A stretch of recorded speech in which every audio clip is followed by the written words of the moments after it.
Yep. So I'm Josh. That's Maya. We're a brother sister duo, kind of like it was mentioned, but we're from San Angelo, Texas. A lot of people don't know where that's at. It's in the middle of nowhere in West Texas, but we're in a town of a hundred thousand people, and we opened up a drip bar. It's been a journey. 2 years ago, we've been open 2 years, but we've been in this process longer than that. We built our location from the ground up. Kind of in a unique area. We were going to go and into a shopping center, but the opportunity presented itself. So we, bought a piece of property, opened it up, and here we are 2 years later. It's been good. It's been a journey, just like anything else. Business is hard, but if everything's done right, you reap the benefits. So we're here 2 years later. We're an established business, and yeah, but we have a lot of stories. We have a lot of just different things to talk about and give our 2 cents on things. So we're here to answer questions on whatever you guys have.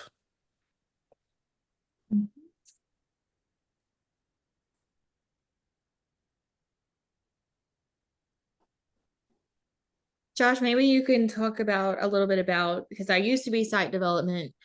There is one difference, I guess, kind of with your location. You guys built a freestanding, it's a much larger location, and we only really require anywhere from 1,000 to 1,500 square feet. Average 1,200. If you want to talk about your space and how that differs, and kind of how you filled it out, or what you would do differently, maybe if you did a second location, would you guys still build it out the same, or? Yeah, yeah. So our location is 2,500 square foot. We built a 5,000 square foot building, but leased half of it to a nurse practitioner, and she has a med spa, so she does Botox, filler, things like that. But our location itself is 2,500. I will say it is way too big. We do not need all that space. And the next location in the future, 1,500 is perfect. It's all you need. You need a drip space, maybe one or two private rooms, a front area. It's not you don't need a lot of space. You can utilize 1,500 square foot, 1,700 square foot, in between that range, I think's, a good amount. But it is way too big. It does help whenever we get busy, if we have 7, 8 people in there at once, people can kind of spread out and be in their own, way. But most of the time you'll see, 3 to 4 people in an hour, if it's a really busy day. So even at a 1,500 square foot location, you can still spread them out at a good amount. It is gorgeous, though, by the way. Big, but What are your hours of operation? Yep. So we're closed Mondays, Tuesday through Friday. We're open 9 to 6. Saturdays it's 9 to 3, and Sundays we're open 12 to 3. And believe it or not, weekends are actually a really good. They're really good days for us, especially on Sundays. You wouldn't think 3 hours goes a long ways, but it does. I know we just had some stats on a corporate call. It may be good to mention, just pulling numbers from the location. Maya, Josh, I don't know if you guys were on there just talking about the importance of really trying to be open at least 6 days a week. That really made a big difference with the locations, just as an FYI. And they really seem to capture a lot of business on Sundays, just those that couldn't get by during the week. But we have our president, Jamie. If you guys end up on Discovery Day call, we can go into that more on those calls, and he can give more of a breakdown there as well.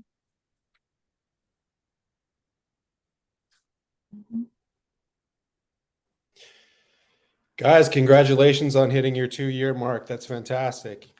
Thank you. We're not. I guess everything is bigger in Texas, right? Yes, absolutely. Could you guys give me a little bit of your background and how you were drawn to DRIPBaR? Yeah, so we actually went to a franchise expo. At the time, I was graduating with my master's. I'm the older one, by the way. Josh was younger than me. At the time, I was graduating, and my dad was like, we can find something for y'all. We need to get into something else. So it was actually Enrique, one of the San Antonio locations, who we actually talked to in the beginning, him and Ben, and that's how we got into it. When you guys project, you guys have a little different capital expenses initially because you did the build, but if you were to take out the real estate but maybe consider like a lease payment, I guess, what do you guys have a projected break even date, or you sniffing that, or? Yeah, so we kind of outlined the whole, if you take just our side of the build out, it cost around $350,000, and we put that on just a 10-year note. That way, month to month, it is profitable, but we're hoping 10 years. We put a 10-year, we might pay it off early, but right now it's just on a 10-year. Then it's, we're profitable. We were profitable the third month we were open, just meeting expenses and everything, but it's been good, but it is on a 10-year note.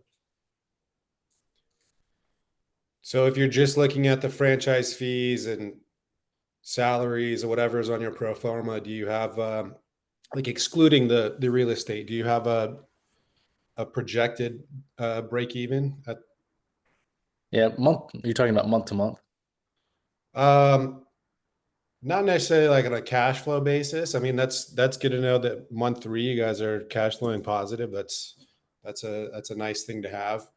But I guess just all in with the franchise fees and all of your build out fees just for the actual clinic space itself, like the fixtures and chairs and all that. Like if you didn't have to factor in the fact you guys, went and built a facility, like if you were Right. me and you were just going to lease something. That's what I was talking about. The 350,000 was for the DRIPBaR. Okay. Okay. Overall, it did cost around 750,000 to build the building, but the DRIPBaR itself, buying all the supplies and finishing out the space was 350,000. Got it. Okay. Okay. Thank you for clarifying that. Yeah. Yeah. And it all, like, I know one of our locations specifically that's in our top 5, that's a very narrow space, has 1 or 2 private rooms, very heavy traffic during the day.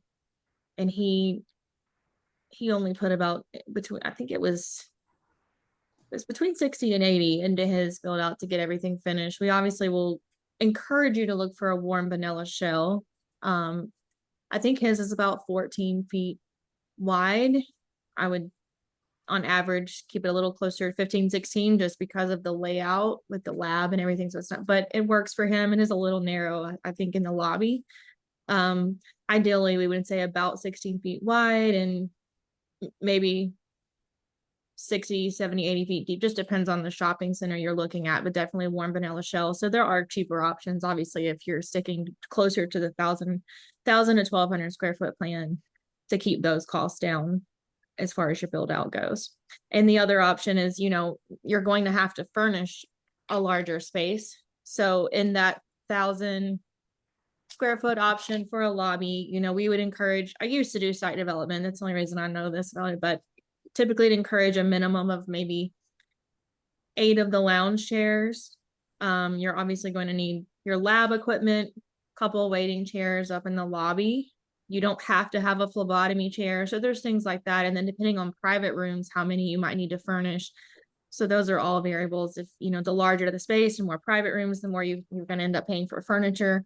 Then you also have a graphics package. So that's more rooms that you would probably paint, have posters in, things like that, that you could also cut costs from. Like we do have a guideline. We called it like the DRIPBaR 2.0, like a basic 1,000 square foot floor plan with our architect that we can share up front during that site development process to give you guys an idea. And that's what our architect would really stick to if that's the space that you found, to really help you guys cut costs there.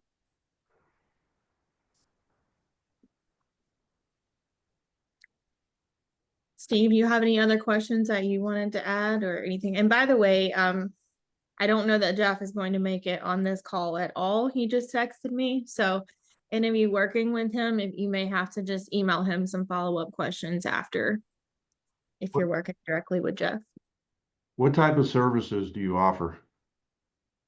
So we're strictly a drips and shots location, so we don't do any weight loss. We do have DRIPBaR Direct now, and we're kind of steering the way of how to market that correctly and kind of attract people organically in our market. But drips and shots, and we also have the Normatec leg compressions.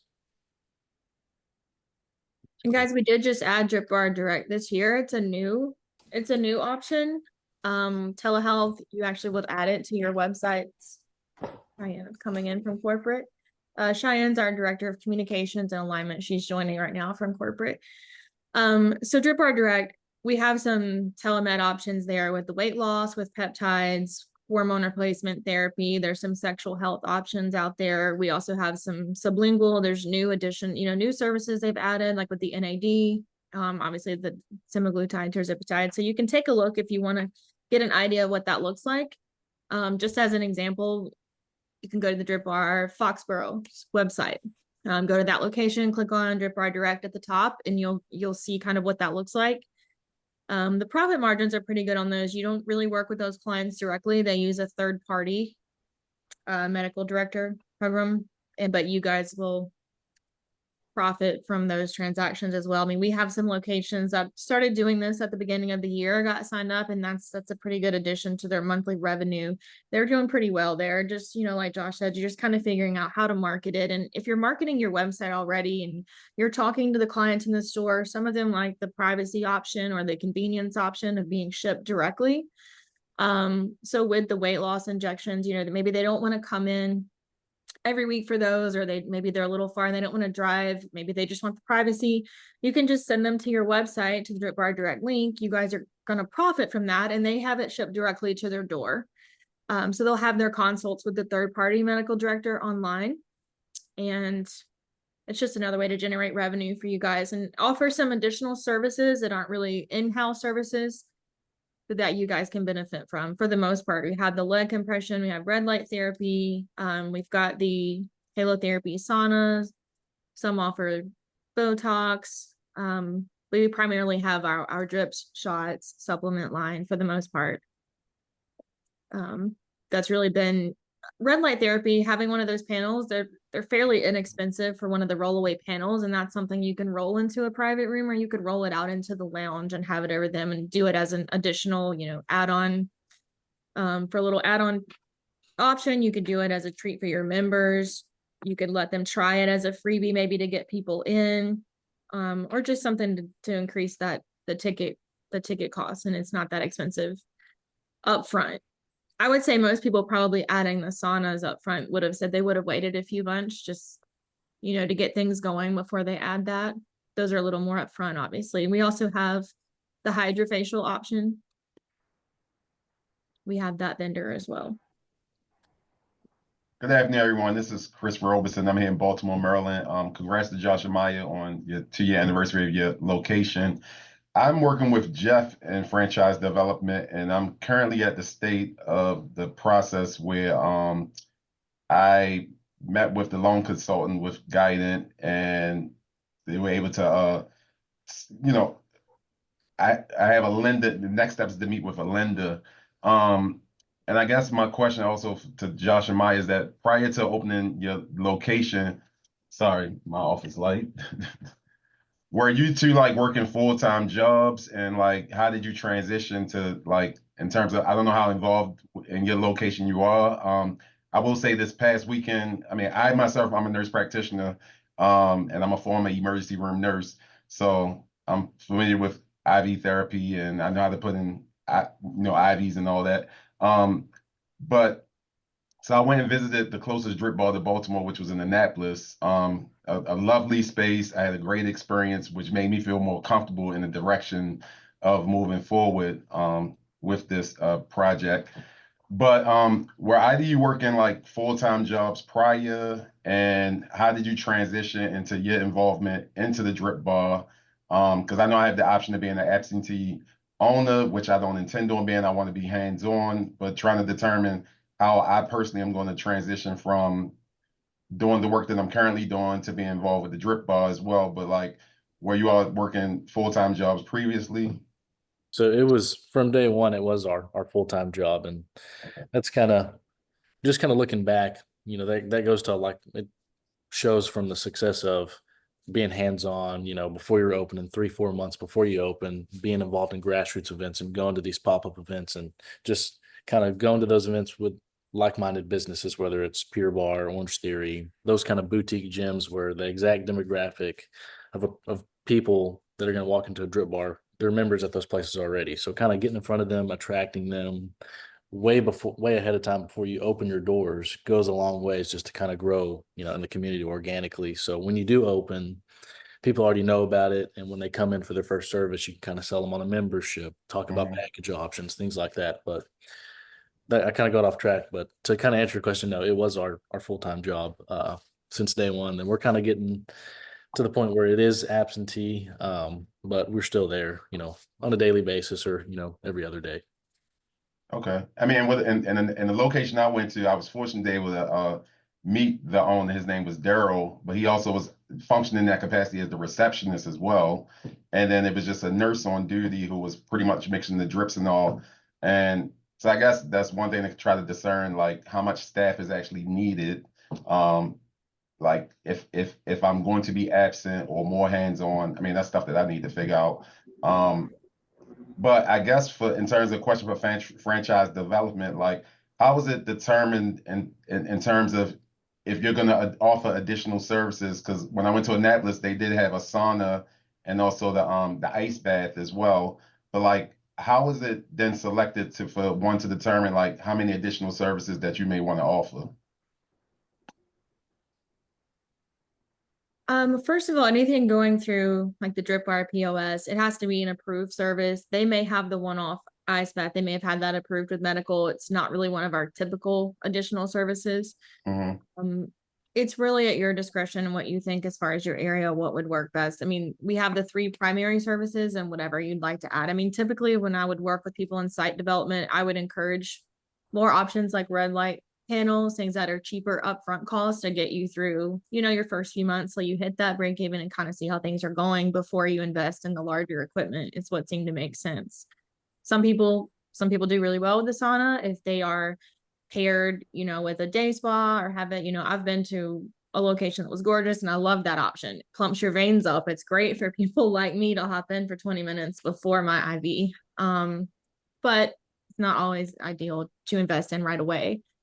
Also, if one does get a membership, because there's the 2 membership options, the membership includes those additional services. So do you have to like have those additional services for the membership? Maya, I'll let you guys. You can sub them. So we also used to work for DRIPBaR Corporate. So we worked with Alex, but you can sub those for like B12 shots if you don't have any additional services to offer. So that's an option as well. Or you can just tailor it to what your location is offering. So I think corporate will work with you on what you want to offer up front, and then down the road, if you want to add anything else, just tailor those memberships to that. Okay. Thank you for that feedback. Hey, Yeah, I Joe. forgot to mention that about Maya and Josh. They worked for corporate for our sales and marketing team, because they did really well. So they're great for those questions also. Hey, Josh, talk about the memberships that you had before you opened up and what kind of revenue it brought in monthly. Yeah. So like I mentioned a few minutes ago, we really went heavy into the grassroots events, and obviously Maya runs our social media. She started running our social media the day we started, our build out process. But social media and being hands-on in the community and going to these grassroots events, bringing, setting up tables, and in some cases offering B12 shots so people can actually see some of the services in action goes a long ways. And, we sold a lot of just Founders Club memberships is what they're called. They're just memberships at a discounted rate before you open, and, at the beginning of your opening process, which we started out, sold those over those 3 months. Then once we opened, we actually opened with around 60 members. So day one, we had $8,000 of recurring revenue just coming in. But that's kind of what really sets the foundation of a DRIPBaR, just kind of our experience working with Alex on the sales and high performance team with new locations. That's really like a big foundation of it, because if you don't have that, $8,000 that pays a lot of overhead, that can pay rent, it can pay a lot of things.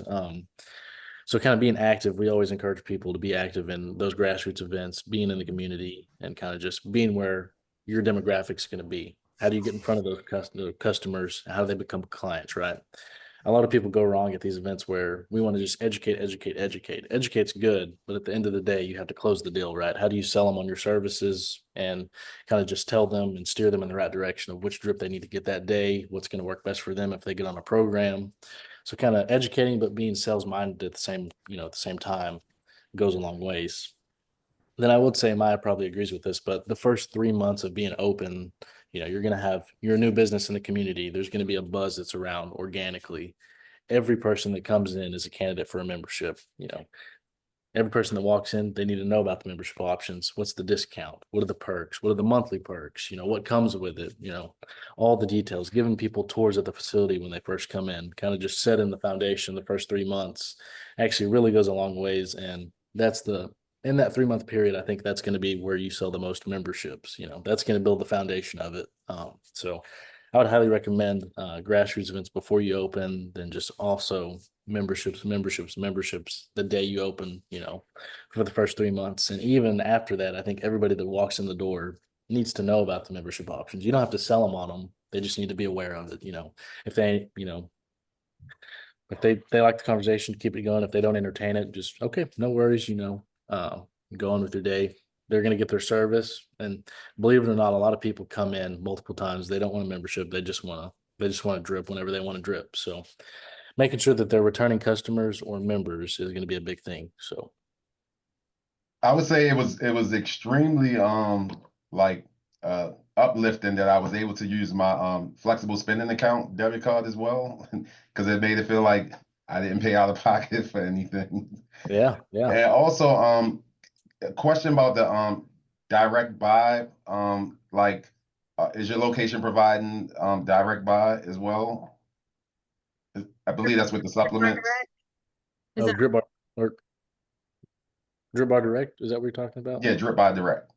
We are offering it. I mentioned earlier, we're trying to figure out the marketing piece. We did have a couple people, apply through there, but I think it's a really good platform. It can really expand the business. But it's a good way where when you're an established business, you can leverage, your current book of business and just kind of push them on there if they need stuff on there. So I think over time, it's going to be a really good product. So question, will the supplements, are they stored at your actual franchise location or they come from some other distribution center? So we don't have the DRIPBaR Direct. It's a third party. Okay. Have you heard of Full Script? We do have Full Script items in our store, which they're kind of just an Amazon for medical products, vitamins, supplements, things like that. That's become, popular. We have those pamphlets just around our store. You can scan a barcode and get a discount if you buy it through the DRIPBaR's portal. So that's something to look at as well. Okay. Are you just referring to the oral supplements, Christopher? Not like they're vitamins for the drips. Oh, no, the oral supplements. Yeah, not the vitamins for the drip. Yeah. I may pick on Cheyenne for a minute. Cheyenne, she used to be, was it a site launch coordinator for the operations team? She's director of communication and alignment now, but I know she's somewhat familiar. Christopher had asked a question earlier, Cheyenne, about the staffing, ideal staffing. I know it depends on how many drips per day, how many per hour. I know there's typically a lead nurse, maybe a couple of PRN, and maybe a full-time person at the front desk with another PRN option. But Cheyenne and maybe Maya and Josh could maybe speak more to that ideally of how many people you have on staff and what's worked well or been ideal for that. Yeah, I don't mind speaking a bit on that. I apologize, my camera's off. I've been a bit sick, but regarding staffing, I would say also it depends on who you're hiring. So in the hiring process, you really want to find individuals who are good at putting IVs in. I know that sounds like a no-brainer, but we do have locations who hire nurses that may have no experience. And that's something that could lead to high turnover if that said nurse was hired and wasn't expecting to do maybe 20 IVs in a day. I'm just giving a random number. So I would say, depending on who you staff, if you are hiring a lead and they're so strong in facilitating IVs, you may have one or two PRNs. You might have a nurse practitioner who could jump in and do consults on your behalf, Christopher. So like you said, you had doctor experience, so you might be able to leverage even a PA if that's relevant. Well, fortunately, I'm a nurse practitioner, so. Oh, okay. So Yeah. nurse practitioner. So you could hire other nurse practitioners too to help take off some of that workload as well. In addition to maybe having a primary IV specialist and then maybe 1 or 2 PRNs. That really will be determined, I would say, on who you hire as you're getting to know and interview various candidates. Thank you. Appreciate that. Guys, what's the competition like in where is it? Saint Angelo. Angelo, Texas. So I'm in Southern California, and these things are kind of pervasive. So I'm curious to get your take on your local market there. Yeah, we're kind of in a unique situation. 100,000 people. We're the only, there's one brick and mortar other than us, but we're like the only, I would say, just storefront on a busy road IV place in our town. There's another place, but it's kind of off the beaten path. Then there's a couple mobile people, but overall competition, we're fortunate enough to not have a lot of competition, but there is, some competition.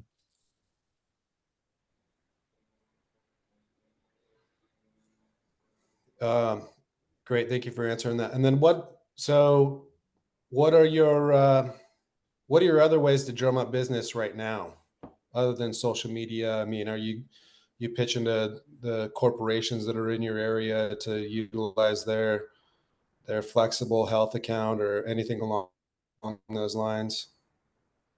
Yeah. So kind of, speaking of corporate, we're really big advocates on corporate memberships. So we're West Texas. We're, a lot of it's blue collar. So we've kind of set up partnerships with white collar stuff. So investment offices, family offices, where we'll go to their office once a month or twice a month to go do drips. Then we also have a couple partnerships with body shops and just things in the automotive space where we'll actually either go to them or they'll send their guys in once a month for those memberships. So it kind of works out good. A lot of people sell packages when it comes to corporate things. We do the membership just because of the recurring revenue. Obviously, you're gonna make more money on a package, but you'll get recurring. They'll get a better deal on a membership. So we kind of like that route better. But that's really a big thing. I would definitely look at corporate memberships because it's considered mobile, but there's structure to it. So if you have someone that calls you at 2 o'clock in the afternoon, it's like, hey, can you come do a mobile at my house? That's really hard because you have to scramble to have a nurse available. If you have those corporate memberships where they're on a schedule, you can even have, let's just say you have 3 or 4 of them, right? Schedule them where they all go on the same day. You have a nurse once a month or twice a month that does those 3 corporate membership, clients every month. So there's a schedule to it. It's not just, can I scramble? What do I need to do? Do I have a nurse? So we think, it's been big for us. We like it. And also the structure is just huge because we get a lot of calls just about randoms of, can you come to my house for a mobile drip? We're like, yeah, absolutely. Let us check if we have a nurse available. Sometimes we do, sometimes we don't. So it's really just unknown at that point.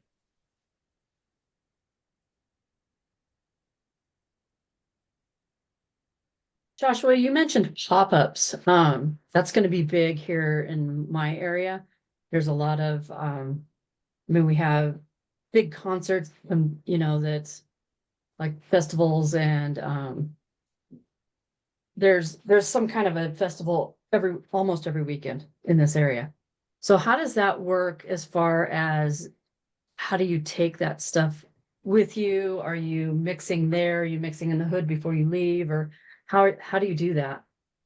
So most of the pop-up events we don't offer anything. So we'll just take DRIPBaR, we'll take a table, we'll take a tablecloth, then obviously some pamphlets, information, menus, things like that. Then different tchotchkes. Maya ordered a bunch of stuff, whether it's pins, stress balls, stickers, etc. But the only service we really ever do is B12 shots because they're quick, easy. They can fill out their paperwork on the iPad right there.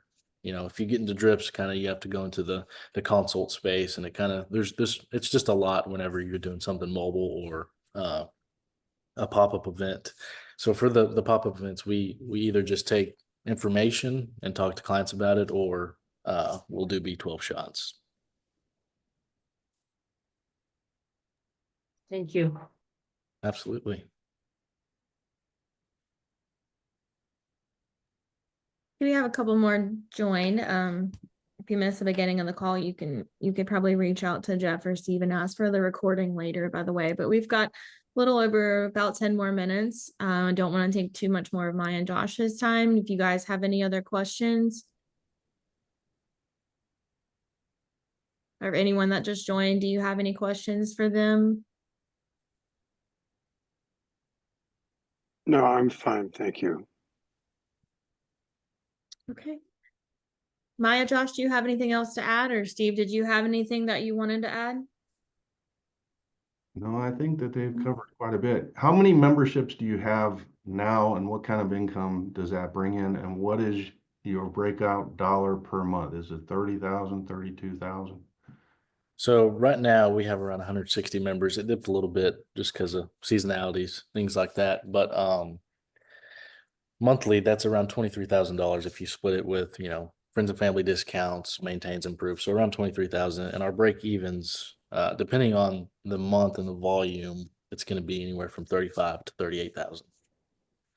So it covers quite a bit of your break even. Right. And that break cost is including paying Maya and I's salaries. So if it was not including that, it'd be less. Just to kind of give you guys an idea.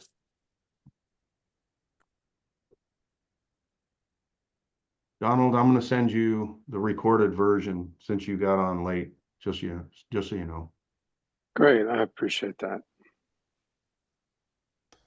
Any And more? guys, what's your most popular service? Is it like Myers cocktail or the B12s, or and also what might be your highest margin item that you guys provide?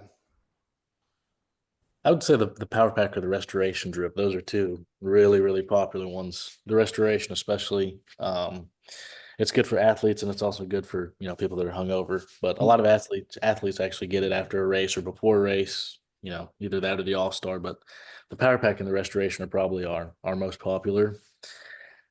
As for margins, that's a hard one. The drips Come as on, a Josh. whole, they're gonna cost around $30 to $35 to make. Some of them differ. For instance, the Restoration, it comes in a liter bag of fluid, so your cost is gonna be a little bit more there. But we're tier 1, so our drips retail at $174.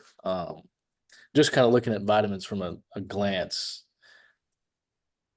I would say either the Debut, it's discounted, but either the Debut or probably the Power Pack are probably going to be the most cost effective when it comes to margins. What's your cost of goods percentage? Do you know? It is, I don't have it pulled up with me. Let me see. I think you had mentioned 17.9%, something close to that.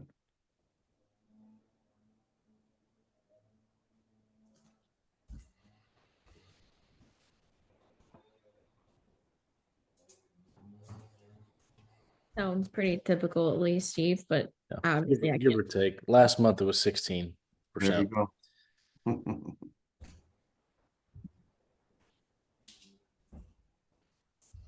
Any other questions, guys? I don't want to keep you guys longer than, if there are any more, but I do want to give everyone a chance to ask. Okay, Maya, Josh, thank you so much for your time. Again, if you're working with Steve or Jeff, you want to send a follow